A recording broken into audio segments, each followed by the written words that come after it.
Hi నమస్తే. ప్రభుత్వ బడుల్లో విద్యార్థుల తల్లిదండ్రులతో ఆత్మీయ సమావేశాలు చంద్రబాబు గారు, పవన్ కళ్యాణ్ గారు, లోకేష్ బాబు గారు, హోంమంత్రి అనిత గారు వీళ్ళందరూ కూడా నిర్వహిస్తున్నారు. ఇక్కడ కొన్ని ఆసక్తికరమైన విషయాలను మనం చర్చించుకోవాలి. ఎందుకంటే సభలలో సమావేశాలలో మనం మీటింగులు పెట్టినప్పుడు మాట్లాడటం వేరు, కానీ ప్రాక్టికల్గా మనం మాట్లాడే మాటలను ఆచరిస్తున్నామా, కార్యాచరణలో పెడుతున్నామా అనేది ముఖ్యం. మైకు కనబడితే వీడియోల ముందు, మా విలేకరుల ముందు లెక్కలేనంతగా స్పీచ్లు ఎవరైనా ఇస్తారు. కానీ మనం గతం చూసుకోవాలి. మన పరిపాలనలో 15 సంవత్సరాల పరిపాలనలో చంద్రబాబు గారు ఏం చేశారు, గత 5 సంవత్సరాలలో వైసీపీ ప్రభుత్వ బడులకు ఏం చేసింది, 2019కు ముందు ప్రభుత్వ బడుల పరిస్థితి ఎలా ఉండేది, 2019 తర్వాత ప్రభుత్వ బడులు ఎలా ఉన్నాయి, 2019కు ముందు ప్రభుత్వ బడుల్లో కనీసం టాయిలెట్లు ఉండేటివా, 2019కు ముందు ప్రభుత్వ బడుల్లో ఇంగ్లీష్ మీడియం విద్య ఉండేదా, 2019కి ముందు ప్రభుత్వ బడుల్లో జగనన్న గోరుముద్ద ఈ పథకాన్ని ప్రవేశపెట్టి ప్రతిరోజు మంచి పౌష్టికాహారాన్ని విద్యార్థులకు అందించేవాళ్ళ. పోనీ 2019కి ముందు విద్యార్థులకు జగనన్న విద్యా కానుక కిట్ ద్వారా బుక్కులు, సాక్సులు, పెన్నులు, పెన్సిళ్ళు, బ్యాగు, స్కూల్ యూనిఫామ్ 2 జతలు, షూలు 2 జతలు, ఇలా ప్రతి ఒక్కటి విద్యా కానుక కిట్ ద్వారా 2600 రూపాయలు వర్త చేసే ఒక కిట్ను విద్యార్థులకు జగన్మోహన్ రెడ్డి అందించాడు. ఏ రోజైనా చంద్రబాబు నాయుడు 15 సంవత్సరాల ముఖ్యమంత్రిగా ఉన్నప్పుడు కానీ, 2019కి ముందు కానీ ప్రభుత్వ బడుల్లో ఈ విధంగా ఎవరైనా చేశారా?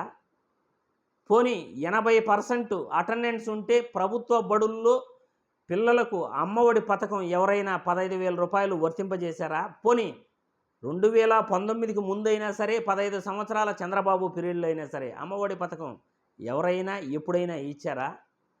పోనీ ఇంగ్లీష్ మీడియం విద్య ఏ రోజైనా ప్రభుత్వ బడుల్లో ఇవ్వాలని, ప్రభుత్వ బడుల్లో ఇంగ్లీష్ మీడియం విద్య ప్రవేశపెట్టాలని, ప్రైవేటు పాఠశాలలతో సమానంగా విద్యార్థులు ప్రభుత్వ బడుల్లో చదివే విద్యార్థులకు మంచి విద్య అందించాలని ఏ రోజైనా మీరు అనుకున్నారా?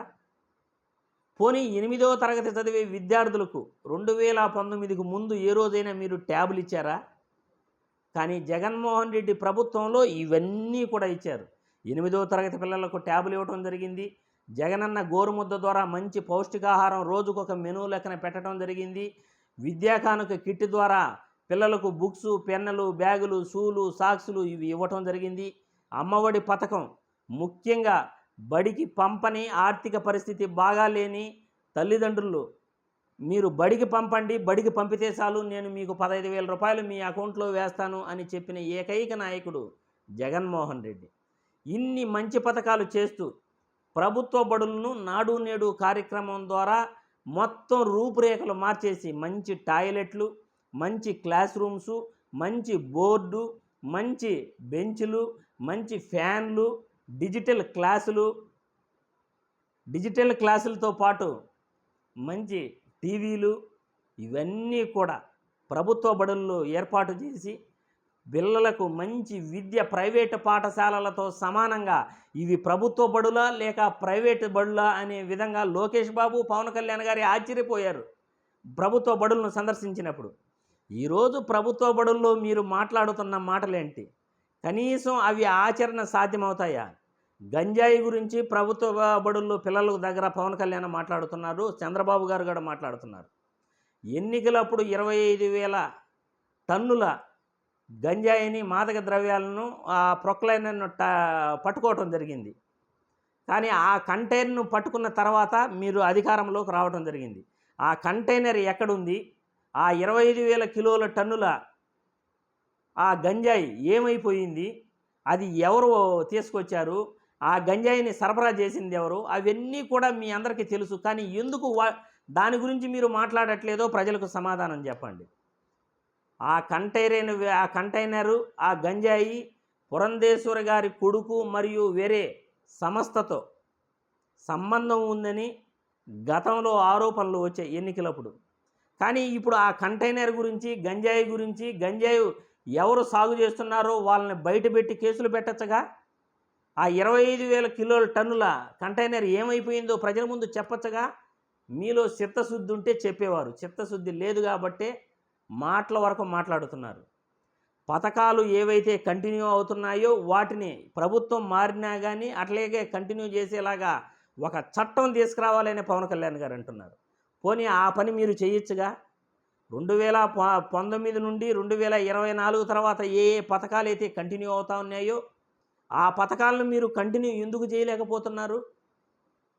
ప్రభుత్వ బడుల్లో మీరు విద్యా కానుక కిట్టు మరియు ఈ యొక్క ఇంగ్లీష్ మీడియం విద్య మరియు ఈ పిల్లలకి ఏదైతే అమ్మఒడి ఇస్తూ ఉన్నారో వాటిని ఎందుకు కంటిన్యూ చేయలేదు? మనం మాట్లాడచ్చు. ఈరోజు మీరు ప్రభుత్వ బడులను మళ్ళీ తిరోగమనం వైపు నడిపిస్తున్నారు. చంద్రబాబు నాయుడు 15 సంవత్సరాల పాలనలో ప్రైవేటు పాఠశాలలను, ప్రైవేటు కళాశాలలను ప్రోత్సహించిన మాట ప్రతి ఒక్కరికి తెలుసు. అందువల్ల ప్రభుత్వ బడులు పూర్తిగా నిర్వీర్యం అయిపోయినాయి నేను తెలుసు. కానీ ప్రజలపైన ప్రేమతో జగన్మోహన్ రెడ్డి ప్రభుత్వ బడులను అభివృద్ధి చేయాలి, ప్రతి పేదవాడికి మంచి విద్య అందించాలి, ప్రైవేటు పాఠశాలలతో సమానంగా బైజూస్తో టైఅప్ అయి వాళ్ళ మంచి కంటెంట్ని తీసుకుని డిజిటల్ క్లాసులు, ఇంగ్లీష్ మీడియం ఆయన స్టార్ట్ చేస్తూ ఇంటర్నేషనల్ కరికులంతో ఆయన విద్యను కూడా ప్రవేశపెట్టడం జరిగింది, ఐబీ సిలబస్ను.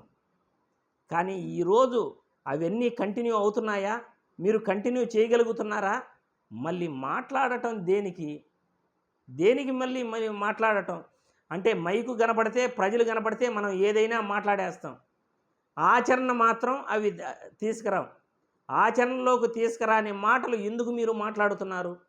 గతంలో చంద్రబాబు పరిపాలనకు జగన్మోహన్ రెడ్డి పరిపాలనకు ఎంత తేడా ఉంది? ఈ 6 నెలల్లో కూటమి ప్రభుత్వం వచ్చిన తర్వాత ప్రభుత్వ పాఠశాలల పరిస్థితి ఏమి? రావాల్సిన మెడికల్ కాలేజీలు ఎందుకు రాకుండా పోయినాయి? తీసేస్తానన్న సెల్ఫ్ ఫైనాన్స్ సీట్లు ఎందుకు తీసేయలేదు? ప్రైవేటు పాఠశాలల్లో, ప్రైవేటు కళాశాలల్లో ఫీజులు అమాంతం ఎందుకు పెరిగిపోయినాయి? జగన్మోహన్ రెడ్డి తగ్గిస్తే మీరు అమాంతం అధికారంలోకి వచ్చిన తర్వాత ఎందుకు ఫీజులు పెరిగిపోయినాయి? ఈరోజు మద్యం షాపులు ప్రభుత్వ బడులకు దగ్గరలోనే ఉన్నాయి. దగ్గరలోనే 20 మీటర్ల దగ్గరలో ప్రభుత్వ బడులకు దగ్గరలో మద్యం షాపులు ఉన్నాయి. ఏరులై పారిస్తున్నారు మద్యాన్ని. అలా ప్రభుత్వ బడులకు దగ్గరలో మద్యం షాపు ఉండటం తప్పా కాదా?